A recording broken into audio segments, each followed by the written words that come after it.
"Don't hurt him. I'll buy him," she said. And the entire prison auction yard fell silent, because no one purchases a branded convict with cash in hand unless they're desperate, insane, or know something the rest of the world doesn't. The people of Crucible Bend had written Nathaniel Carr off as a lost cause the moment the judge's gavel fell. A convicted killer, a man with a prison brand seared into his forearm, a grieving brother who'd lost everything that mattered and had nothing left to lose. They said he was a shell of who he'd been before the bars closed around him, that his soul had frozen over like a high country lake in winter, that even the mining company which bought labor contracts from murderers and thieves without blinking had passed him over as too much risk for too little reward. But the woman who stepped forward that morning saw something they didn't. She was nobody, they whispered, a missionary reformer from back east, come to inspect the treatment of prisoners for some territorial commission, carrying a worn leather satchel and a letter of introduction that meant nothing in a town where judges and wardens made their own rules. Too slight for the frontier, too well-spoken, too clean, but if anyone had looked closely, they would have seen calluses on her hands that didn't match her story, would have noticed the way she studied the prison ledger like a woman who knew how to read between the lines, would have caught the flicker of something sharp and cold behind her polite missionary smile. They didn't know who she really was, they didn't know what she'd been sent to uncover, and they had no idea that the man she'd just purchased, the one they'd mocked and discarded, was the only piece she needed to bring their entire world crashing down. Because in 6 days, a federal marshal would stand in that very courtroom and place the most powerful man in the territory under arrest, and it would all begin with a woman's voice cutting through the jeers. "Call him wild all you want. I see a husband worth saving." The auction yard stank of sweat, dust, and desperation under the brutal summer sun. Nathaniel Carr stood in a line of 9 men who wore their shame like second skin. The convict brand on his forearm burned under the glare, not from pain, but from the weight of every eye that had seen it and turned away. The mark was clean, precise, a circle with a vertical line through the center, seared into the flesh just below his left elbow where no shirt sleeve could hide it completely. Around him, the yard hummed with transaction. Foremen from the mines walked the line, evaluating muscle and temperament like livestock at market. A railroad contractor pointed at a broad-shouldered man with scarred knuckles and nodded to the warden. The man was led away, his chains clinked as he walked. Another convict, younger, nervous, was purchased for ranch work 20 miles south, then another. Then another. Nathaniel didn't move, didn't lift his eyes. He'd learned in 8 months behind bars that hope was a poison that killed slower than despair. The warden stood near the platform, a ledger tucked under one arm and a smirk playing at the corner of his mouth. Horace Gaines was a man who'd grown fat on other men's suffering. His vest strained across his belly. His boots were polished to a mirror shine. He called out names, announced prices, joked with the buyers about getting their money's worth. When he reached Nathaniel, his voice took on a different edge. "Nathaniel Carr," Gaines announced. 8 months served for manslaughter, strong back, knows his way around a forge. He paused, let the silence stretch. Bit of a temper though, killed a man with his bare hands. Some folks might say that makes him dangerous. The crowd shifted. A few men glanced Nathaniel's way, then looked elsewhere. One foreman spat into the dust and shook his head. Another muttered something to his companion. They both walked past without slowing. Nathaniel felt the weight of it settle deeper. He'd known this would happen. Known it the moment the judge's gavel fell and the brand was ordered. A man could serve his time, pay his debt, walk out of those iron gates, but the mark stayed. The world didn't forgive. It just found new ways to punish. 3 more men were sold. Nathaniel remained. The sun climbed higher. The dust thickened. His throat was dry as bone. Gaines glanced at him, shrugged, and made a note in his ledger. "Looks like you're headed back inside, Carr. Can't pay your fines if no one will buy your contract." That was when she spoke. "I have a question." Every head in the yard turned. A woman stood at the edge of the crowd, slender, dressed in a gray traveling suit that had seen better days, a worn leather satchel hanging from one shoulder. Her hair was pinned neatly beneath a plain hat. Her face was calm, unremarkable. The kind of face a man might pass on the street and forget within the hour. But her voice cut through the noise like a blade through cloth. Gaines blinked. "Ma'am?" She stepped forward, moving through the crowd with the ease of someone who didn't need permission. She stopped in front of the warden and produced a folded letter from her satchel. "My name is Clara Webb. I've been sent by the Eastern Territory Reform Society to evaluate the treatment of incarcerated men in the Western settlements. This is my letter of introduction from the governor's office." Gaines took the letter, scanned it, and handed it back with a shrug. "Reform work. Well, that's fine, ma'am, but this is a labor auction. These men owe court fines. If they can't pay, they work it off. That's the law." "I understand," Clara said. Her tone was pleasant, patient. "I've been authorized to purchase one man as part of a trial rehabilitation program. I'd like to speak with him first." Gaines looked at her like she'd just asked to fly. "Speak with them?" "Yes." She turned toward the line of convicts. "I have one question for each man. It won't take long." The warden laughed. A few men in the crowd joined him, but Clara didn't flinch. She simply waited, her expression unchanged, until Gaines waved a hand in dismissal. "Suit yourself, but don't waste my time." She walked the line slowly, stopped in front of the first man. "If you were free tomorrow, what would you do with your life?" The man stammered something about finding work. "Going home." Clara nodded and moved on. The next man said he'd head to California. The third said he'd start a new life where no one knew his name. Each answer earned the same quiet nod. No judgment, no comment. When she reached Nathaniel, she stopped, studied him for a long moment. Her eyes were gray, sharp. They didn't look away from the brand on his arm, didn't flinch. "If you were free tomorrow," she said, "what would you do with your life?" Nathaniel met her gaze. He had nothing left to lose, no reason to lie. "I'd find the man who killed my brother and make him answer for it." The yard went still. Clara's expression didn't change. She held his eyes for 3 long breaths. Then she turned to Warden Gaines and said, calm as stone, "I'll buy him." The crowd erupted in laughter. Gaines chuckled and shook his head. "Ma'am, I don't think you understand what you're—" "I understand perfectly," Clara said. "I'm purchasing his labor contract for the rehabilitation program. How much?" Gaines named a price. Clara opened her satchel and counted out the bills without hesitation. The warden's smile faded. He took the money, made the entry in his ledger, and gestured to one of his men. "Transfer the contract." Nathaniel stood frozen. Rage and humiliation warred inside his chest. This woman, this stranger, had just bought him like a sack of grain. In front of the whole town, in front of men who'd already written him off as worthless. Clara stepped closer. Her voice dropped low enough that only he could hear. "You'll come with me. You'll do exactly as I say. If you make trouble, I'll return you to the warden by nightfall. Do you understand?" Nathaniel's jaw clenched. He wanted to spit at her feet, wanted to tell her to go to hell. But the alternative was going back behind bars with no hope of ever getting out. He nodded once. Clara gestured toward the edge of the yard. "Wait by the wagon." She handed him a bundle wrapped in brown paper, clean clothes, by the weight of it, and turned back to finalize the paperwork with Gaines. Nathaniel walked away from the line. Away from the laughter. Away from the men who'd watched him get purchased like livestock by a woman in a missionary's dress. He didn't look back. But he felt every eye on his spine as he crossed the yard, the brand on his arm burning hotter than the midday sun. Clara's room smelled of old wood and coal oil. The scent of stale coffee lingered beneath it all. Nathaniel stood just inside the door, still holding the bundle of clean clothes she'd handed him at the auction yard, and watched as she locked the door behind them with the kind of deliberate care that said she didn't trust the walls to keep secrets. The room was small, a narrow bed against one wall, a wooden chair beside a table stacked with newspapers, a trunk at the foot of the bed with a heavy brass lock. The single window overlooked the main street, and through the dusty glass, Nathaniel could see the prison wagon pulling away from the yard, carrying men who'd been sold to the mines. He set the bundle on the table. His hands were steady, but the rage inside him wasn't.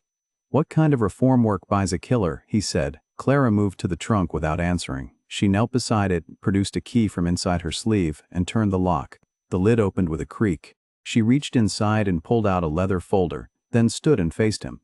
"The kind that doesn't exist," she said. She opened the folder. Inside was a badge silver, with an eye in the center and the word Pinkerton stamped beneath it. Below the badge were photographs. 3 men, faces Nathaniel recognized even before Clara named them. Judge Abner Colfax, prison warden Horace Gaines, mining superintendent Virgil Cass. Nathaniel stared at the photographs, his throat tightened. Clara set the folder on the table and pulled out a second stack of papers, handwritten notes, copied ledgers, dated observations. "These men are running a scheme. They convict innocent workers on false charges. force them into unpaid labor contracts at the mines, and pocket the state wages meant for prisoner pay. It's been going on for at least 18 months, maybe longer. Nathaniel's pulse hammered in his ears. He looked at the papers, then at Clara. "You're a detective?" "Yes." "And you've been investigating this for 6 weeks." The room felt smaller, hotter. Nathaniel's hands clenched into fists at his sides. "Then you know what they did to my brother?" Clara's expression didn't change. She reached into the folder and pulled out a single sheet of paper, an incident report stamped with the territorial seal. She handed it to him. Nathaniel took it. His hands shook as he read. "Thomas Carr, deceased. Cause of death, accidental injuries sustained during altercation with other inmates. Signed by Warden Horace Gaines." The words blurred. Nathaniel's vision went red at the edges. He crumpled the paper in his fist and threw it across the room. "Accidental." "It wasn't," Clara said. Her voice was calm, cold. "Your brother was a union organizer. He discovered discrepancies in the mine payroll. He threatened to report them. Judge Colfax had him convicted on a false assault charge and sent him to the prison. Warden Gaines staged the riot that killed him." Nathaniel turned on her. The rage in his chest was a living thing, clawing to get out. "You knew this. You've known for weeks." "I arrived 2 weeks after he died." "Then why didn't you stop it?" His voice cracked. "Why didn't you?" "Because anger without evidence is just noise," Clara said. Her tone sharpened. "You think I could have walked into that prison and accused the warden of murder without proof? You think Colfax would have let me live long enough to send a wire to the governor's office?"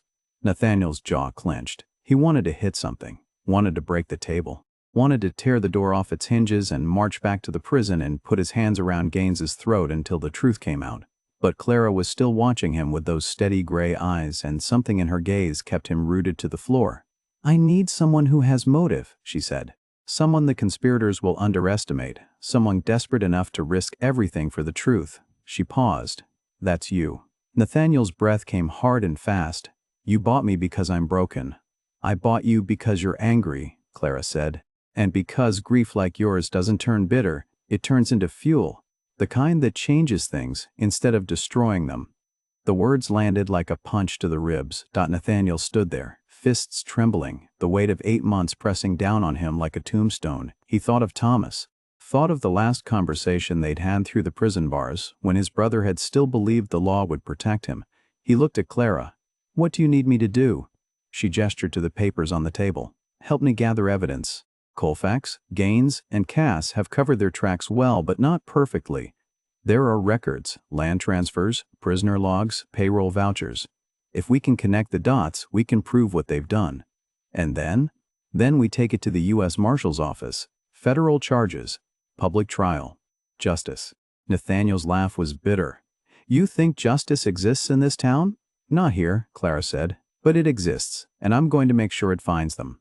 She said it like a fact. Like the sun rising or the wind blowing, no hesitation, no doubt. Nathaniel studied her. She was small, plain, the kind of woman men overlooked, but there was steel in her voice, and the way she stood shoulders square, chin lifted, spoke of someone who'd walked into worse situations and walked out alive. "Why should I trust you?" he said. Clara met his eyes. "Because I'm the only one who saw you in that auction yard and didn't see a killer. I saw a man who told the truth when a lie would have been easier. And because if we do this right, we don't just burn Colfax's world down, we clear your brother's name." The room fell silent. Outside, the sounds of the street drifted through the window boots on wooden planks, a horse's whinny, the distant clang of a hammer on iron. Life moving forward like Thomas's death had never happened. Nathaniel exhaled slowly. The rage was still there, burning hot beneath his ribs. But now it had direction, purpose. "When do we start?" he said. "Tomorrow morning," Clara said.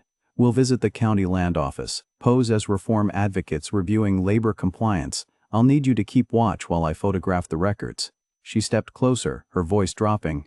"But understand this, if you make one wrong move, if you let your anger show for even a second, we're both dead. Colfax owns this town. The law answers to him. One mistake, and he'll bury us deeper than your brother." Nathaniel held her gaze. For the first time in 8 months, something other than despair settled in his chest. Hope was too strong a word, but it was close enough. "I won't make a mistake," he said. Clara nodded once. She turned back to the trunk, locked the folder inside, and straightened. "Get cleaned up. We leave at dawn." Nathaniel picked up the bundle of clothes and moved toward the door, but before he left, he looked back at her one last time. "Why'd you really choose me?" he said. Clara's expression softened, just for a moment. "Because you answered my question honestly, and because I know what it's like to want justice more than you want to breathe." She didn't say anything else, didn't need to. Nathaniel stepped into the hall and closed the door behind him, the weight of what was coming settling over him like a storm cloud on the horizon. 2 days later, Clara and Nathaniel walked into the county land office like they belonged there. The morning sun poured through the high windows, turning the dust motes into floating gold. The clerk behind the desk was a young man with ink-stained fingers and a nervous habit of adjusting his spectacles. He looked up as they entered, his eyes flicking between Clara's calm expression and the convict brand on Nathaniel's arm. Clara smiled, the kind of smile that made men feel useful. "Good morning," she said. "I'm Clara Webb with the Eastern Territory Reform Society. This is my assistant. We're conducting a compliance review of labor contracts in the territorial prison system." She produced her letter from the governor's office and set it gently on the desk. "I'd be grateful for your help accessing the transfer records." The clerk scanned the letter, his Adam's apple bobbed. "Transfer records? Land transfers and labor assignments," Clara said. Her voice was pleasant, patient. "Cross-referenced with prisoner intake dates. It's standard procedure for our review." The clerk hesitated, glancing toward the back room where the files were kept. Then he looked at the governor's seal on the letter and nodded. "Yes, ma'am. Just give me a moment." He disappeared through a narrow doorway. Clara turned to Nathaniel, her expression unchanged, but her voice dropped to a whisper. "Watch the door. If anyone official comes in, cough twice." Nathaniel positioned himself near the window. His pulse was steady, controlled. This was the kind of work Thomas would have done, careful, methodical, trusting the system to expose itself if you just looked hard enough. The clerk returned with a stack of ledgers and spread them across the desk. Clara thanked him and began flipping through the pages, her fingers moving with practiced speed. She pulled a small camera from her satchel no bigger than a deck of cards and began photographing entries while the clerk busied himself with other paperwork. Nathaniel kept his eyes on the street. A woman passed by with a basket of laundry. 2 minors walked toward the saloon. Everything normal. Everything quiet. Clara worked in silence for 20 minutes, cross-referencing names and dates. Then she stopped. Her hand hovered over a page. Nathaniel saw the shift in her posture, the sudden stillness of someone who'd found exactly what they were looking for. She photographed 3 more pages, then closed the ledger and thanked the clerk with the same warm smile she'd used when she arrived. They left the land office and walked 2 blocks before she spoke. 216 convictions, Clara said quietly. All filed by Judge Colfax in the last 18 months, 93% assigned to Superintendent Cass's mines. Nathaniel's jaw tightened.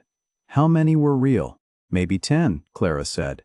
The rest, trumped-up charges, fabricated evidence. Workers who complained about safety conditions or pay discrepancies, union organizers, anyone who made noise. They turned down an alley between the general store and the blacksmith shop. The smell of smoke and hot iron hung thick in the air. Clara stopped and pulled out her notes, spreading them on a crate. "The state pays wages for every prisoner on a labor contract," she said.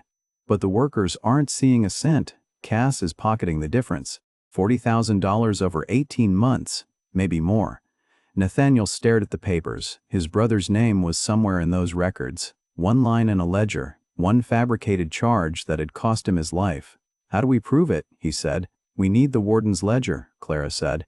"The master record that shows what the state paid versus what Cass actually forwarded to the workers. That's the smoking gun." Nathaniel nodded. The plan was forming, dangerous, but clear. They spent the rest of the afternoon gathering what evidence they could from public records. By evening, Clara had photographed enough documents to build a case that would make any federal prosecutor take notice. But as the sun dipped low and the shadows stretched long across Crucible Bend, a messenger arrived at Clara's lodging house with a sealed envelope. Clara opened it. Read the single line inside. Her expression didn't change, but Nathaniel saw the tension settle into her shoulders. "What is it?" he said. "Judge Colfax requests my presence at his office," Clara said. "Tonight, to discuss my reform work." Nathaniel's hand moved instinctively toward his belt, where a weapon would have been if he'd been allowed to carry one. "It's a trap, probably," Clara said. "But if I don't go, he'll know I'm hiding something." She changed into a fresh dress, pinned her hair neatly, and checked the derringer sewn into her sleeve.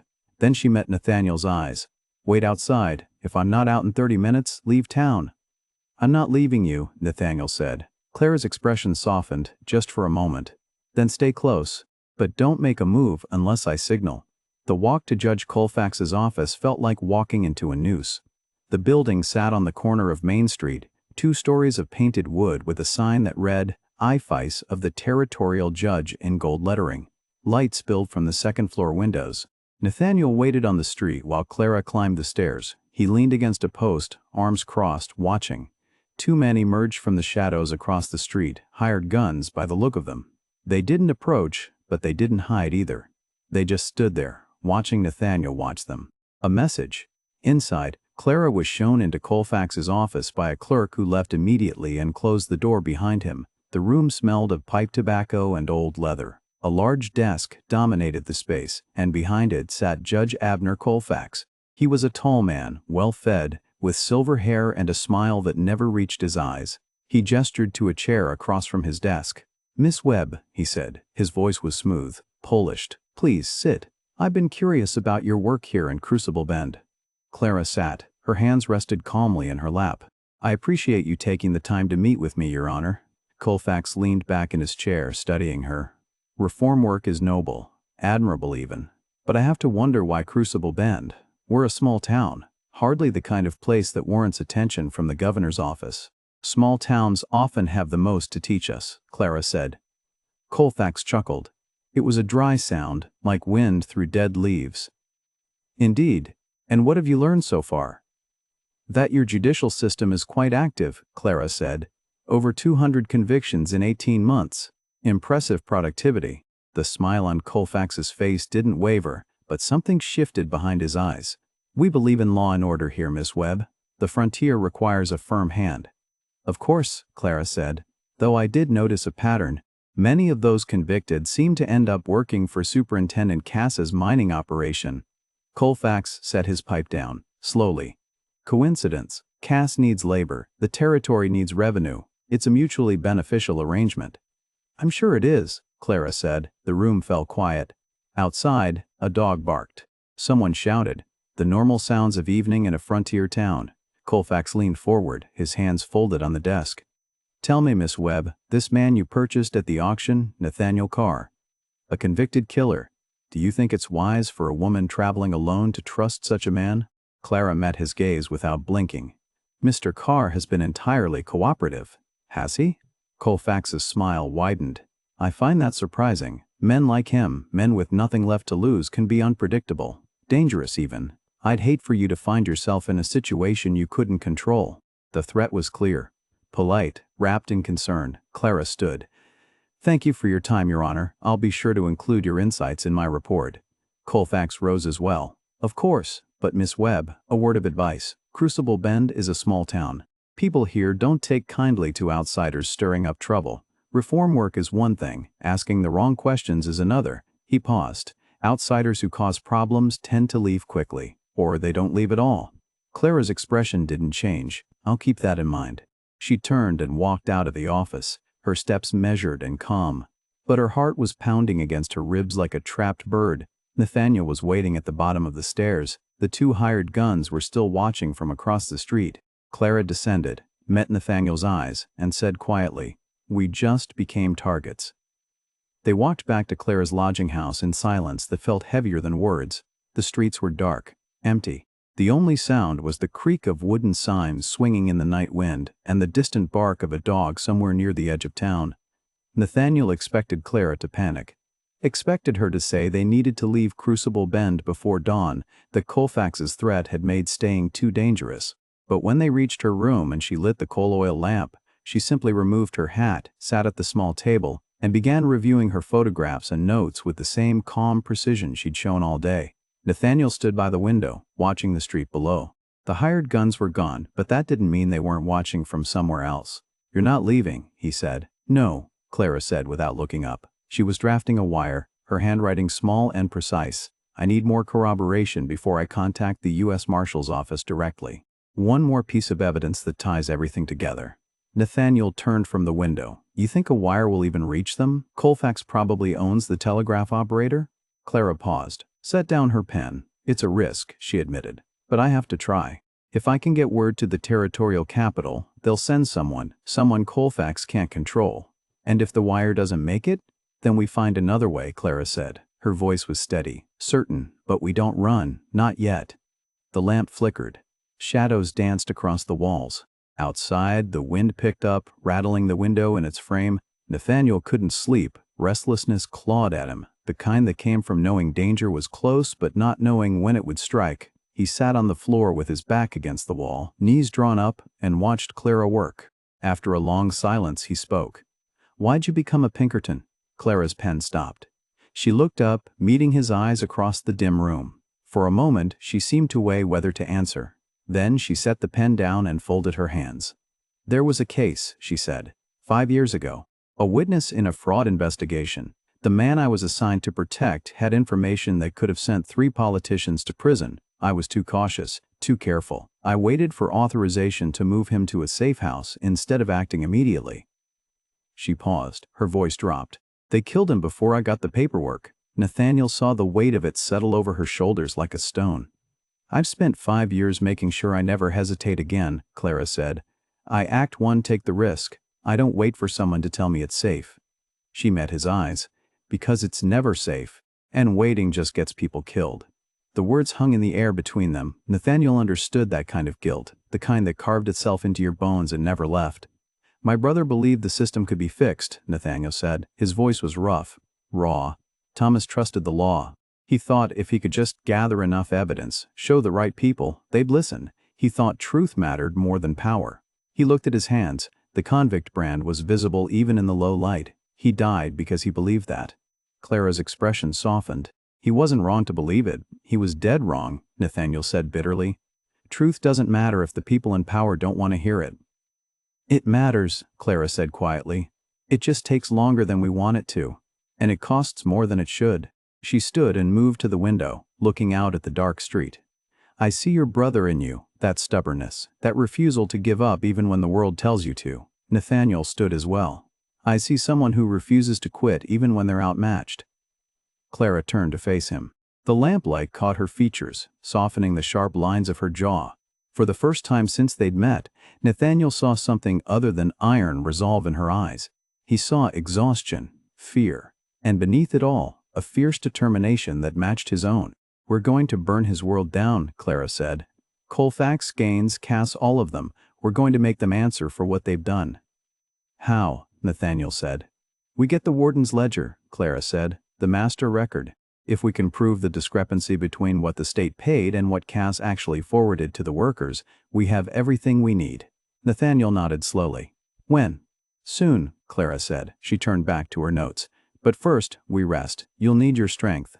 The night passed slowly. Nathaniel dozed in fits, his mind churning with plans and possibilities. When dawn finally broke, pale and cold through the window, Clara was already awake, dressed, and waiting. They left the lodging house together and walked to the edge of town, where a hillside overlooked the mine. The air smelled of sagebrush and dust. The sky was clear and blue, promising heat later. Below them, the mine entrance yawned like a dark mouth in the earth. Workers arrived in a slow trickle, men in worn clothes carrying lunch pails and tools. Nathaniel watched them file past the foreman and disappear into the tunnels. His hands tightened into fists. I know 3 of them, he said. His voice was low, hard. That one with the limp, the tall one with the gray beard, the kid who can't be more than 16. I saw them in the prison yard. They should be earning wages. Instead, they're working for nothing while Cass pockets the money. Clara stood beside him, her gaze fixed on the mine below. The wind tugged at her hair. We're going to burn Colfax's world down, she said again. But we need one more piece. Nathaniel looked at her. The ledger. Yes. How do we get it? Clara turned to face him. Her eyes were sharp, clear. We break into Warden Gaines's office tonight. The plan was insane, dangerous, the kind of thing that would get them both killed if they were caught. But Nathaniel had spent 8 months behind bars, and he knew the rhythms of the prison. He knew which guards drank on duty and which ones could be bribed. He knew where the warden kept his files and which door hinges squeaked loud enough to wake the dead. And more than that, he trusted Clara. Trusted her in a way he hadn't trusted anyone since Thomas died. She didn't flinch from danger, didn't make promises she couldn't keep. She just moved forward step by step with a certainty that made him believe the impossible might actually be within reach. "Tonight," Nathaniel said. Clara nodded once. "Tonight." Midnight found them at the prison's back entrance, where the darkness was thick enough to hide sins. The guard Clara had bribed met them at the service door. His name was Talbot, and he owed her a favor from a case 2 years back when she'd kept his name out of a corruption report. He looked nervous, fidgeting with the key ring at his belt. 20 minutes, he whispered. "That's all I can give you. The night shift changes at 1. Clara pressed a folded bill into his hand. "We'll be gone before then." Talbot unlocked the door and stepped aside. The hinges creaked softly as Clara and Nathaniel slipped inside. The smell hit them immediately. Stale sweat, coal oil, and the sour stench of unwashed bodies crammed into cells designed for half their number. Nathaniel knew these corridors, had walked them in chains. The memories pressed against him like physical weight, but he pushed them down and focused on Clara's silhouette moving ahead of him in the darkness. They reached the administrative wing. The hallway was lit by a single lamp burning low on a desk near the entrance. Clara moved with practiced silence, testing each door until she found the one marked "Warden." Locked. She pulled a thin metal pick from her sleeve and went to work. Nathaniel kept watch, his pulse steady despite the danger. 30 seconds passed. A soft click. The door swung open. Warden Gaines's office smelled of pipe tobacco and old paper. A heavy desk dominated the room, its surface covered with ledgers and correspondence. Clara moved directly to the filing cabinet against the far wall and began searching. Nathaniel positioned himself near the door, listening for footsteps. Clara found the ledger in the bottom drawer. It was thick, bound in leather, with L.A. Bohr contracts stamped on the spine in faded gold lettering. She opened it on the desk and began photographing pages with her small camera, working quickly and methodically. Nathaniel watched her work. Each click of the shutter felt like a hammer blow in the silence. 3 minutes passed. 5. Clara was halfway through the ledger when she stopped, her finger tracing a line of handwritten numbers. Her breath caught. $40,000, she whispered. Maybe more.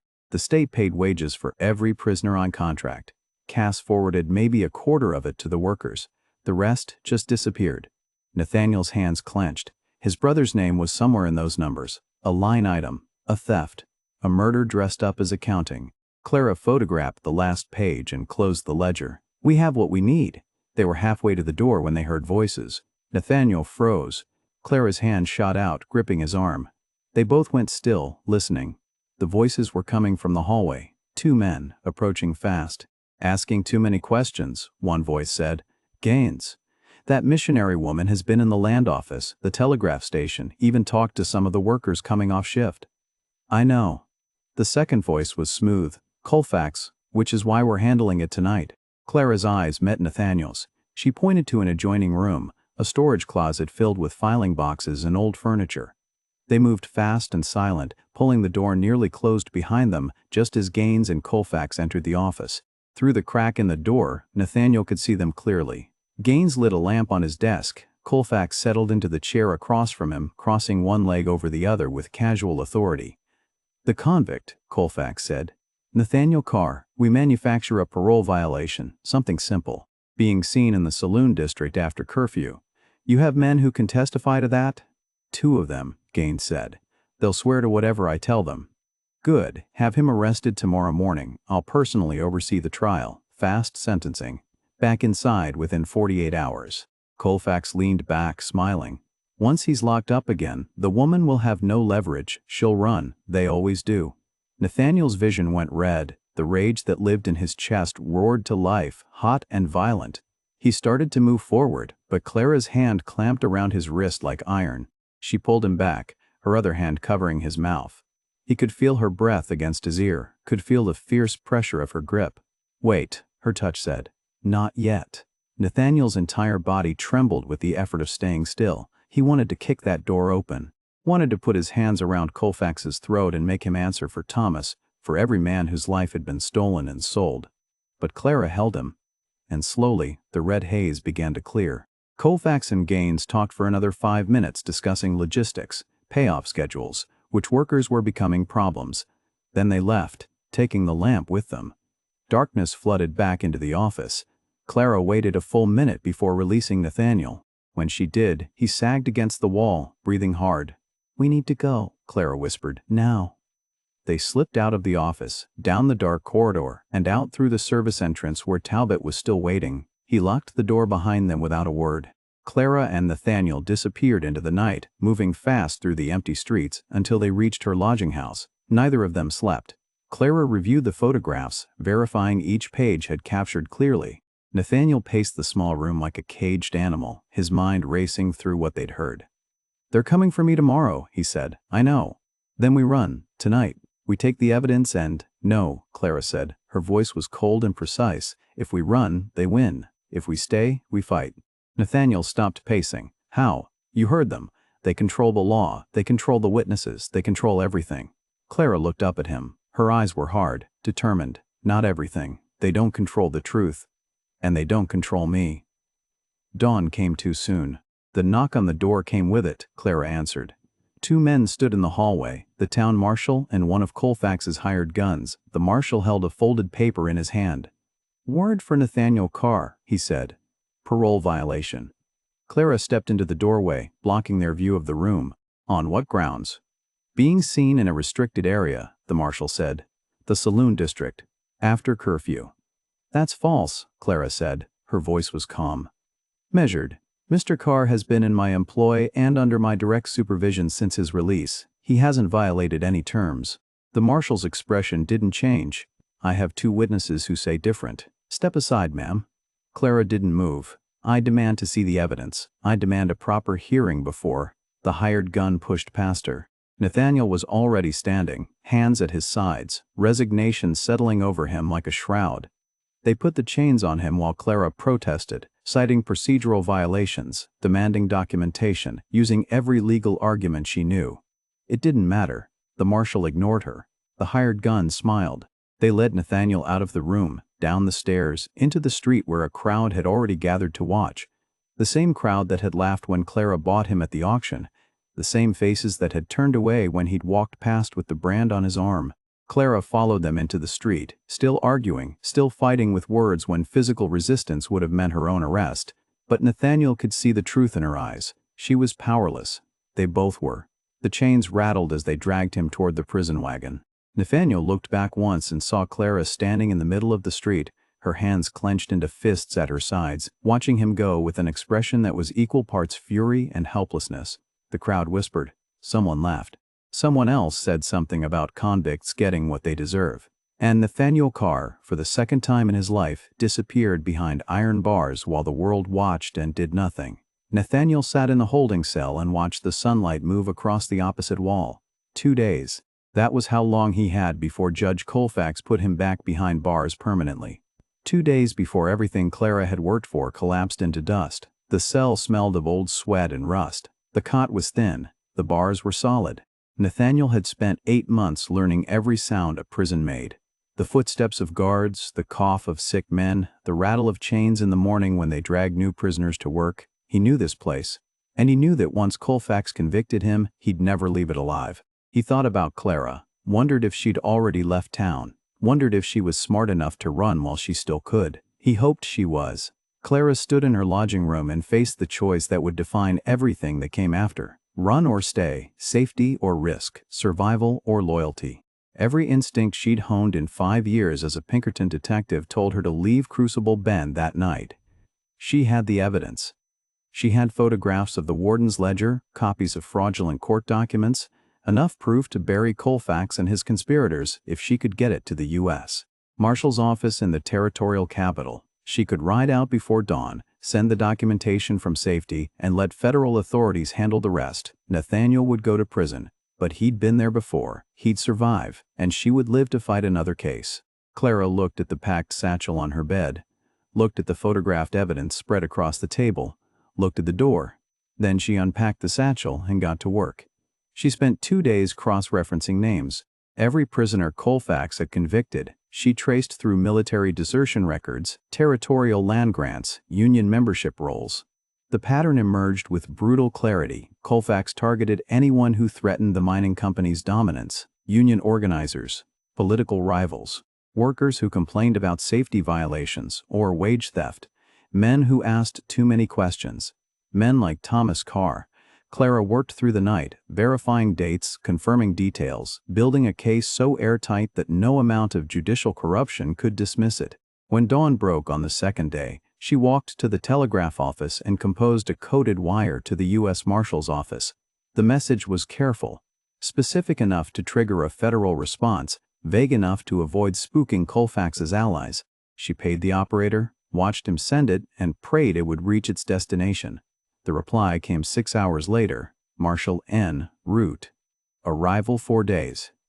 Clara folded the telegram and slipped it into her pocket.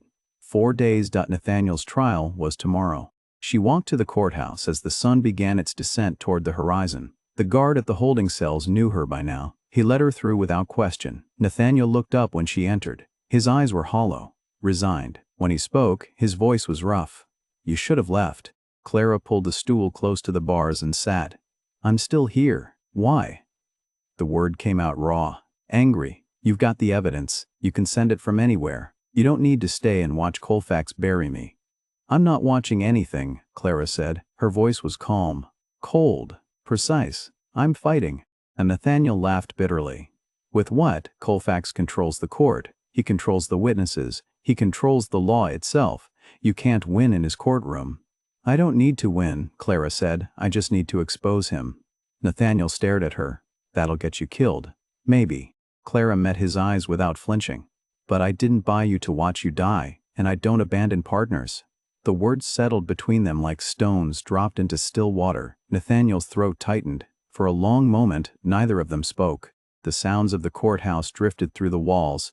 Boots on wood, voices raised and lowered, the normal rhythms of a town that had learned to look the other way. "Why'd you really choose me?" Nathaniel said. His voice was quieter now, stripped of anger. "At the auction. You could have picked any man there. Why me?" Clara was silent for a moment. When she spoke, her words were deliberate, honest. "Because you answered my question with the truth instead of what you thought I wanted to hear," she said. "Every other man told me what a reformed convict should say. They talked about fresh starts and second chances and finding honest work. But you told me you'd hunt down the man who killed your brother and make him answer for it." She paused. "That kind of honesty is rare. And anger like yours, grief that hasn't turned bitter, that's the kind that changes things instead of destroying them." Nathaniel felt something crack open in his chest, something he'd kept locked down since Thomas died. Relief, hope, fear. "I don't know if I can change anything," he said. "You already have," Clara said. "You chose to trust me when you had every reason not to. You chose to fight when it would have been easier to give up. That's what changes things, not the winning. The choice to keep fighting even when you're outmatched." She stood, reached through the bars. Nathaniel hesitated, then took her hand. Her grip was strong, steady. "Trust me in court tomorrow," Clara said. "Whatever happens, whatever I say, don't react, don't argue, don't try to defend yourself." Her eyes were fierce. "I'm going to burn every bridge I have left, and when I do, you need to be ready." "Ready for what?" "For everything to change." She released his hand and turned toward the door. Nathaniel called after her. "Clara." She stopped, looked back. "If this goes wrong," Nathaniel started. "It won't," Clara said, but there was something in her voice that said she knew the risk, knew what she was walking into, and had chosen it anyway. She left. The guard locked the cell door behind her. Nathaniel sat in the gathering darkness and thought about choice, about the woman who'd bought him at an auction and seen something worth saving when the whole world had written him off as worthless. He thought about his brother, about the system Thomas had believed in, about truth and power in the space between them where justice was supposed to live, and he thought about tomorrow, about a courtroom controlled by a corrupt judge, about a woman who refused to run even when running was the only sane option. Nathaniel didn't sleep that night, but for the first time since the chains had closed around his wrists, he felt something other than despair. He felt ready. The courtroom was packed by midday. Every bench filled, every inch of standing room claimed. The smell of sweat and coal oil hung thick in the summer heat, and the murmur of voices rose and fell like wind through dry grass. Nathaniel sat at the defendant's table in chains. No attorney beside him, no one to speak on his behalf. Judge Abner Colfax sat behind the bench, resplendent in his black robes, his silver hair combed back, his expression one of patient authority. the kind of men who'd built a career on appearing untouchable. The charge was read: parole violation for entering a restricted zone after curfew. 2 witnesses testified. Both claimed they'd seen Nathaniel in the saloon district well past the allowed hours. Their stories matched perfectly. Too perfectly. Nathaniel recognized one of them from the night Colfax's hired man had watched Clara's lodging house. Colfax listened with the air of a man performing a duty he found tedious but necessary. When the witnesses finished, he leaned forward. "Mr. Carr, do you have anything to say in your defense?" Nathaniel stayed silent. He promised Clara he wouldn't react, wouldn't argue. He kept his eyes forward and his mouth shut. Colfax nodded. "Very well. Given the defendant's history of violence and his clear disregard for the terms of his release, I see no reason to delay sentencing. Nathaniel Carr, you are hereby, Your Honor." Clara's voice cut through the courtroom like a blade through cloth. She stood in the gallery, her gray dress simple and unremarkable, her hands folded calmly in front of her. Colfax's eyes narrowed. "Miss Webb, this is not the time for. I request permission to speak as Mr. Carr's employer and character witness." The courtroom went still. Colfax's jaw tightened, but he was trapped by his own performance of fairness. He gestured impatiently. "You may speak." Briefly. Clara walked to the front of the room. Every eye followed her. She moved with calm precision, her footsteps echoing on the wooden floor. When she reached the space before the bench, she turned to face both Colfax and the crowd. "Your Honor, I question the validity of this parole violation," she said. Her voice was measured, clear. "Carr has been under my direct supervision since his release. He has not violated any terms of his parole." "2 witnesses have testified otherwise," Colfax said smoothly. "Are you calling them liars?" "I'm saying their testimony is false," Clara said. "But that's not why I'm here." Colfax's expression shifted, just slightly. "Then what is the purpose of this interruption?" Clara reached into her satchel and pulled out a leather folder. She opened it and produced a badge. Silver. Unmistakable. "My name is Clara Webb," she said. Her voice dropped, cold and precise. "I'm a Pinkerton detective, authorized by the Territorial Governor's Office to investigate corruption in the territorial prison system." She held up the badge so the entire courtroom could see it. "And I formally accuse Judge Abner Colfax of conspiracy to defraud the territory, embezzlement of state funds, and accessory to murder." The courtroom erupted. Voices rose in shock and confusion. Colfax's face went red, then white. He slammed his gavel down hard enough to crack the wood. "You will be silent," he roared. "Guards, remove this woman immediately." "On what grounds?" Clara's voice cut through the chaos. "I have documentation, I have evidence, and I have the authority to present it." She pulled out the photograph ledgers, held them up. Over 200 convictions filed by Judge Colfax in the past 18 months, 90% assigned to Superintendent Cass's mines. Workers listed as contracted labor who never received the wages the state paid for them. $40,000 embezzled through fraudulent court documents. Colfax stood. His hand trembled on the gavel. "This is slander. This woman is a liar attempting to disrupt legal proceedings." Clara didn't flinch. She named names, read dates, listed prisoners who'd been convicted on false charges and sent to die in the mines. She spoke Thomas Carr's name aloud. Union organizer, whistleblower, murdered in a staged prison riot to silence him. The crowd's murmur turned to anger.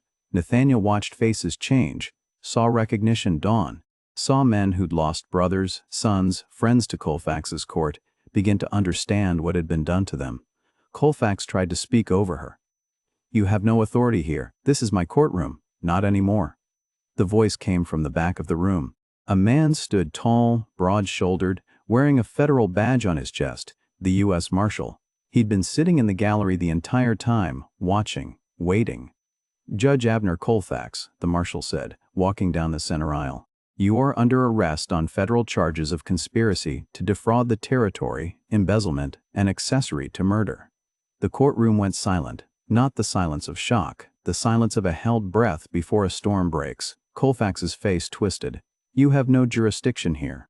I am a territorial judge appointed by—" "I have jurisdiction everywhere the law is broken," the marshal said. He reached the bench. 2 federal deputies appeared at the doors, blocking the exits. "And you've been breaking it for a long time." Warden Gaines bolted. He was halfway to the side door when a deputy caught him by the arm and slammed him against the wall. The sound echoed through the courthouse. Gaines struggled. The deputy put him in chains. Superintendent Virgil Cass stood in the gallery, his face pale. The marshal looked at him. Cass raised his hands. "I'll testify," Cass said. His voice shook. "Everything she said is true. Colfax ran the scheme. Gaines handled the prisoners. I forwarded the payments. I'll give you names, dates, everything, just let me turn witness." The marshal nodded to a deputy. "Take him into custody. We'll discuss terms later." Colfax stood behind the bench, his hands gripping the wood like a man drowning. "This is a travesty. I demand—" "You demand nothing," the marshal said. "You're done." The federal deputies moved in. They took Colfax by the arms, removed his robes, put chains on his wrists. The same chains Nathaniel had worn. The same chains Thomas had worn. The courtroom watched in absolute silence as Judge Abner Colfax was led down from the bench and marched through the center aisle toward the door. His face was gray, his hands trembled. He looked smaller somehow, diminished. When he passed Clara, he stopped, met her eyes. "You've destroyed me." "No," Clara said quietly, "you destroyed yourself. I just made sure everyone knew it." The deputies dragged him out. The doors closed behind them. The marshal turned to Nathaniel. "Mr. Carr, you're free to go. Your conviction is under review for falsification. Based on Miss Webb's evidence, I expect it will be overturned within the week." A deputy unlocked Nathaniel's chains. They fell away with a clatter that sounded like thunder in the silent room. Nathaniel stood. His legs shook. His hands shook. But he stood. Clara was watching him from across the courtroom. Her eyes were bright, fierce, victorious. Nathaniel crossed the space between them and stopped a foot away. He wanted to say something, wanted to find words big enough for what she'd just done. But his throat was too tight and his heart was pounding too hard. Clara smiled. Small, private, just for him. "Told you to trust me," she said.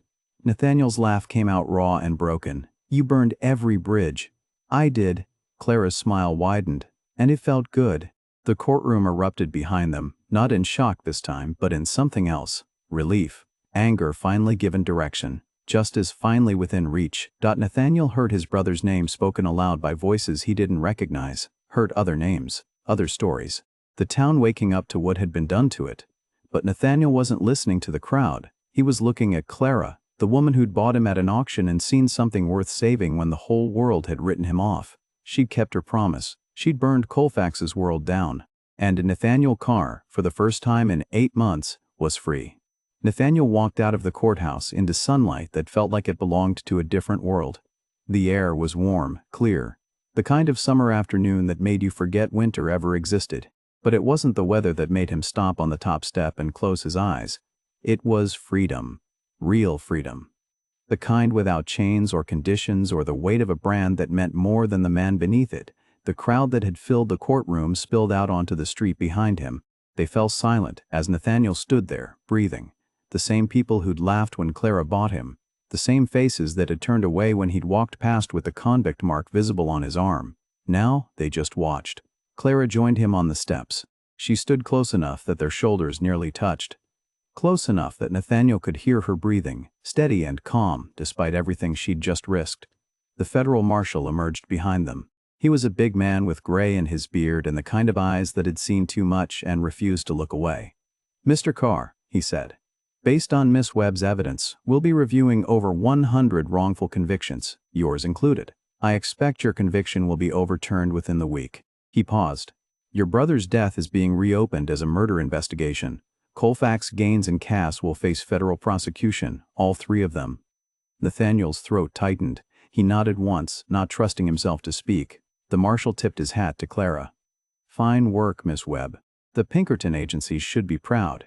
He walked down the steps, his deputies following. The crowd parted to let them through.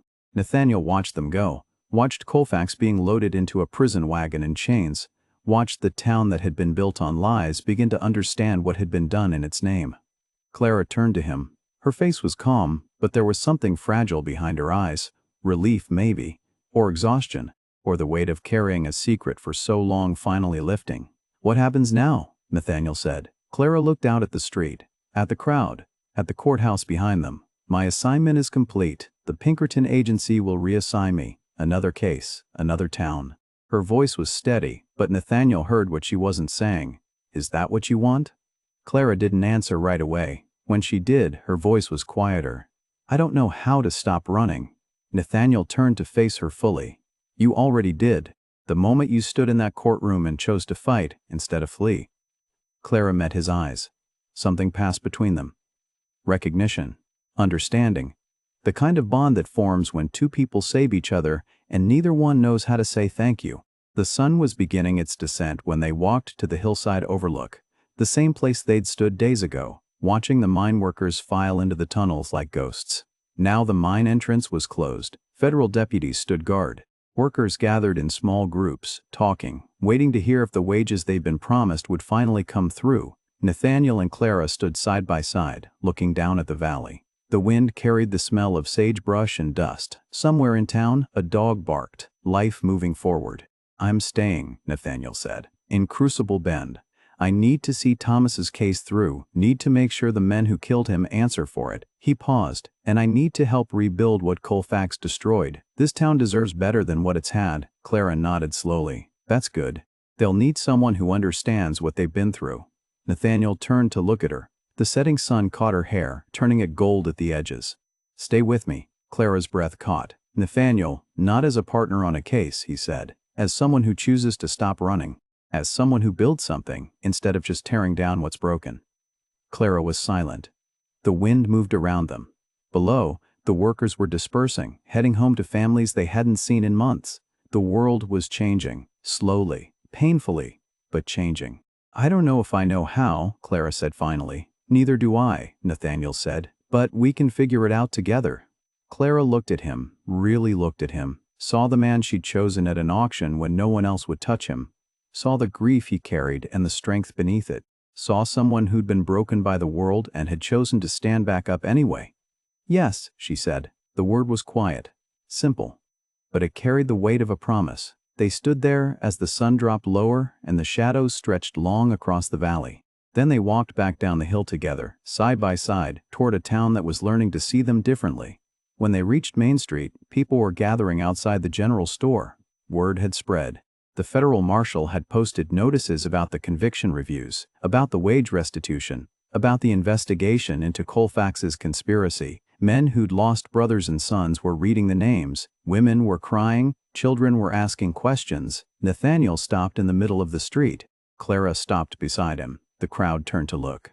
This is Clara Webb, Nathaniel said. His voice carried across the evening air. Strong, clear. She's the one who brought Colfax down. She's the one who got justice for Thomas and every other man who died because they dared to speak the truth.